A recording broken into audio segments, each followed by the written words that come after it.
Factory में इतना बड़ा जहाज कैसे बनता है? दोस्तों, जब हम महल जैसे शानदार और विशाल जहाज को पानी में तैरते हुए देखते हैं तो उसे देखकर मन में एक सवाल जरूर आता है कि आखिर इतने बड़े जहाज का निर्माण कैसे किया गया होगा, और इससे भी बड़ा सवाल यह है कि निर्माण के बाद इसे पानी में कैसे उतारा गया होगा। आमतौर पर जहाज का निर्माण फैक्ट्री में किया जाता है, तो फिर इतने विशाल जहाज को फैक्ट्री में पानी तक किस मशीन के द्वारा लाया गया होगा? दोस्तों, अगर आलीशान क्रूज शिप को देखकर आपके मन में भी यही सवाल नजर आते हैं तो आज की ये वीडियो खासतौर पर आपके लिए ही है, जिसमें आज हम आपको दिखाएंगे एक विशाल क्रूज शिप का निर्माण कैसे होता है और साथ ही ये भी बताएंगे कि निर्माण के बाद क्रूज शिप को पानी में लॉन्च कैसे किया जाता है। तो बिना देरी के चलिए शुरू करते हैं आज की वीडियो। दोस्तों, वैसे तो दुनिया में ट्रैवलिंग के बहुत सारे ऑप्शन मौजूद हैं, लेकिन ट्रैवलिंग का जो मजा क्रूज शिप में आता है वो कहीं और देखने को नहीं मिलता। दुनिया में एक से बढ़कर एक लग्जरियस क्रूज शिप मौजूद है, जिसे पानी में तैरता हुआ आलीशान महल माना जाता है। कई क्रूज शिप तो फैसिलिटीज के मामले में महल से भी बढ़कर होते हैं। Le Laperouse, Viking Orion, Scenic Eclipse, Symphony of the Seas और सेवन सीज एक्सप्लोरर ऐसे ही कुछ एग्जाम्पल हैं जो लग्जरी सुविधाओं के मामले में बड़े बड़े महलों को भी मात दे देते हैं। इन सारे क्रूज शिप में मिलने वाली लग्जरी सुविधाओं को तो आपने पहले भी देखा होगा, और अगर नहीं देखा तो बाद में देख लेना। अभी हम देखते हैं कि ये सारे आलीशान क्रूज शिप बनते कैसे हैं। क्रूज शिप के निर्माण को दिखाने के लिए हम आपको ले चलते हैं जापान के नागासाकी में मौजूद शिपयार्ड में, जहां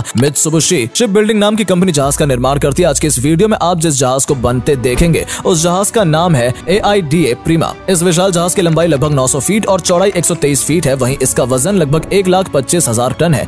AIDA प्रीमा में कुल 18 डेक्स हैं जो हर लग्जरी फैसिलिटीज से लेस है। इसकी मैक्सिमम क्रूजिंग स्पीड 41 किलोमीटर प्रति घंटा है। कैपेसिटी की बात करें तो इसमें एक बार में 3300 पैसेंजर्स और 900 क्रू सफर कर सकते हैं। मित्सुबिशी शिप बिल्डिंग ने 2014 में AIDA प्रीमा का निर्माण कार्य शुरू किया था। AIDA प्रीमा का निर्माण जिस शिपयार्ड में किया गया है वो समुद्र से सटा हुआ ही है। कंस्ट्रक्शन प्लेटफॉर्म का निर्माण इस तरह से किया गया कि जरूरत पड़ने पर यहाँ पानी लाया जा सकता है। जरूरी टेस्टिंग करने के बाद पानी को वापस भी भेजा जा सकता है, और इस कंस्ट्रक्शन प्लेटफॉर्म से जहाज को आसानी से समुद्र में लॉन्च भी किया जा सकता है। यहाँ पर आप जो लाल रंग का गेट देख रहे हैं, इसी गेट को खोलकर यहाँ पानी लाया जा सकता है और इसी रास्ते से जहाज को समुद्र में लॉन्च किया जा सकता है। जहाज बनाने के दौरान सबसे पहला स्टेप होता है इसके हल का निर्माण करना। लाखों टन भारी भरकम पूरे जहाज का वजन इसी हल पर होता है। इसी वजह से इसका मजबूत होना बेहद जरूरी हो जाता है। हल को बनाने के लिए स्टील का उपयोग किया जाता है। सबसे पहले जहाज के निचले हिस्से के लिए बेस तैयार किया जाता है। यह भी स्टील का बना होता है। इसके बाद इस बेस के ऊपर स्टील की मोटी मोटी शीट्स को रखा जाता है। इस भारी भरकम स्टील को उठाने के लिए यहाँ हैवी क्रेन्स मौजूद होते हैं। हल के निर्माण के लिए खास तौर पर स्टील का उपयोग किया जाता है, क्योंकि स्टेनलेस स्टील या एल्यूमिनियम समुद्र के खारे पानी में लंबे समय तक टिकाऊ साबित नहीं होते।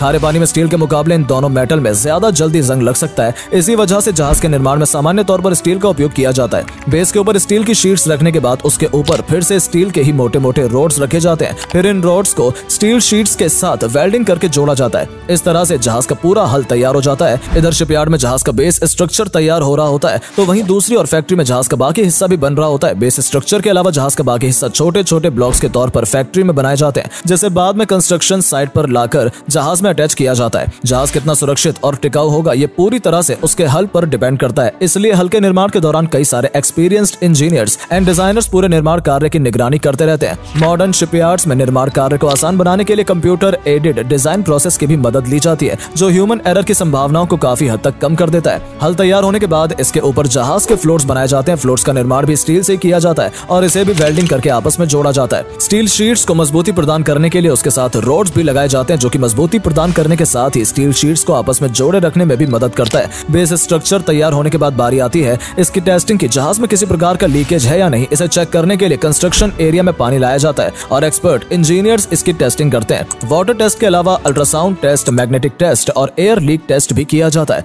जहाज के निर्माण में करोड़ों रुपए खर्च होते हैं। अगर इसमें जरा सी भी गलती हो गई तो हजारों लोगों की जान खतरे में आ सकती है। इसलिए हर एक स्टेप कंप्लीट होने के बाद बारीकी से उसकी जांच की जाती है। बेस स्ट्रक्चर तैयार हो जाने के बाद जब टेस्टिंग प्रोसेस भी कंप्लीट हो जाता है, तब जहाज के बाकी हिस्सों का निर्माण कार्य शुरू होता है। जैसा कि हमने आपको वीडियो में पहले ही बताया कि बेस स्ट्रक्चर के अलावा जहाज के ज्यादातर हिस्सों का निर्माण फैक्ट्री में ब्लॉक के तौर पर किया जाता है। जब बेस स्ट्रक्चर तैयार हो जाता है तब इन ब्लॉक्स को कंस्ट्रक्शन साइट पर लाया जाता है और फिर वेल्डिंग करके इस जहाज से जोड़ा जाता है। जहाज के ब्लॉक्स को एक दूसरे के ऊपर रखकर जोड़ने के लिए हैवी मशीन्स का उपयोग किया जाता है। मशीनों के बिना इंसानों के लिए यह काम कर पाना लगभग असंभव है। ब्लॉक्स को जोड़ कर जहाज को बनाकर तैयार कर लिया जाता है। एक जहाज में कई सारे फ्लोर्स होते हैं। जैसे एक फ्लोर बनकर तैयार होता है, उसके ऊपर दूसरे फ्लोर का निर्माण शुरू हो जाता है। वहीं इंटीरियर डिजाइनर्स तैयार हो चुके फ्लोर के इंटीरियर को तैयार करने में लग जाते हैं। इस तरह से back to back construction and interior designing का काम पूरा होता रहता है। फाइनल फ्लोर अटैच होने के साथ कुछ समय बाद ही जहाज के इंटीरियर का काम भी पूरा हो जाता है। कंस्ट्रक्शन वर्क पूरा होने के बाद अब बारी आती है सबसे इंपॉर्टेंट स्टेप की, जब जहाज में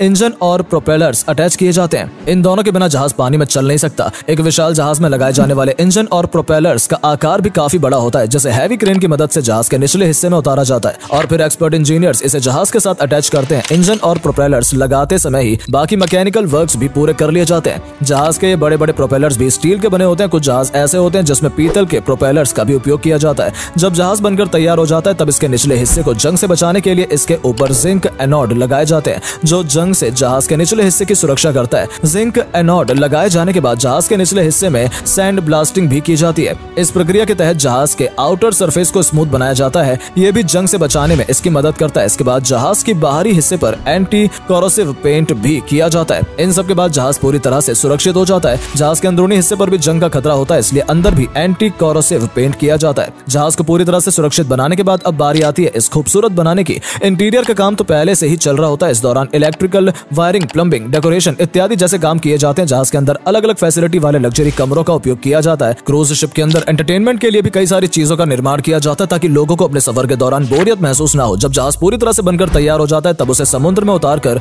कई बार टेस्टिंग की जाती है। जैसा कि आपने वीडियो की शुरुआत में देखा कि ज्यादातर क्रूज का निर्माण समुद्र के सटे शिपयार्ड में ही होता है, इसलिए इसे पानी में उतारने के लिए ज्यादा मेहनत नहीं करनी पड़ती है। जिस तरह से डैम में पानी भरा जाता है वैसे ही यहाँ पर जहाज का निर्माण किया जाता है। वहाँ पर काफी सारा पानी जमा किया जाता है और फिर जहाज को चलाकर समुद्र में ले जाया जाता है। ट्रायल एंड टेस्टिंग के बाद जब फाइनली जहाज को समुद्र में लॉन्च किया जाता है तब इस खास दिन को काफी धूमधाम से सेलिब्रेट किया जाता है और काफी ज्यादा आतिशबाजी की जाती है। तो दोस्तों अब तो आप जान गए होंगे कि एक जहाज का निर्माण कैसे होता है। उम्मीद है आपको आज की वीडियो पसंद आई होगी। अगर हाँ तो इसे लाइक करें, अपने दोस्तों के साथ शेयर करें और ऐसे ही और भी इंटरेस्टिंग वीडियो देखते रहने के लिए हमारे चैनल को सब्सक्राइब